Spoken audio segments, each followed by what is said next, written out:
আপনি কি জানেন প্রতিদিন ১ কাপ নিমপাতার চা আপনার শরীরের অনেক উপকার করতে পারে? চলুন জেনে নেই এর উপকারিতা এবং সহজে বানানোর নিয়ম।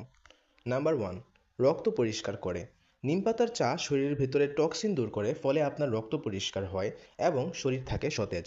নাম্বার 2, ত্বক ভালো রাখে। ব্রণ, অ্যালার্জি বা র্যাশের সমস্যা থাকলে এটি দারুণভাবে উপকার করে। ত্বক হয় উজ্জ্বল এবং সুন্দর। নাম্বার 3, ডায়াবেটিস নিয়ন্ত্রণে সহায়ক। নিম পাতায় আছে অ্যান্টি ডায়াবেটিক উপাদান যা রক্তে চিনির মাত্রা নিয়ন্ত্রণে রাখতে সাহায্য করে। নাম্বার 4, ওজন কমাতে সহায়তা করে।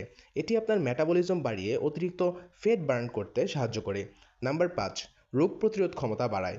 ভাইরাস বা ব্যাকটেরিয়ার আক্রমণ থেকে বাঁচতে নিম পাতার চা প্রতিদিন খাওয়া খুবই উপকারী। নাম্বার 6, হজম শক্তি বাড়ায়।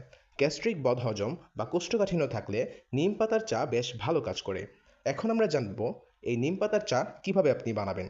১ গ্লাস পানি নেন, তাতে ৫ থেকে ৬টি ধোয়া নিম পাতা দিয়ে দিন। এবার ৫ মিনিট ফুটিয়ে নিন। এরপর ছেঁকে নিয়ে খালি পেটে সকালে পান করুন। চাইলে ১ চামচ মধুও মিশিয়ে নিতে পারেন। এই ছোট্ট অভ্যাসটি আপনার শরীরকে ভেতর থেকে বদলে দিতে পারে। ভিডিওটি ভালো লাগলে লাইক এবং শেয়ার করুন এবং আরও স্বাস্থ্য টিপস পেতে আমাদের সাথেই থাকুন। ধন্যবাদ।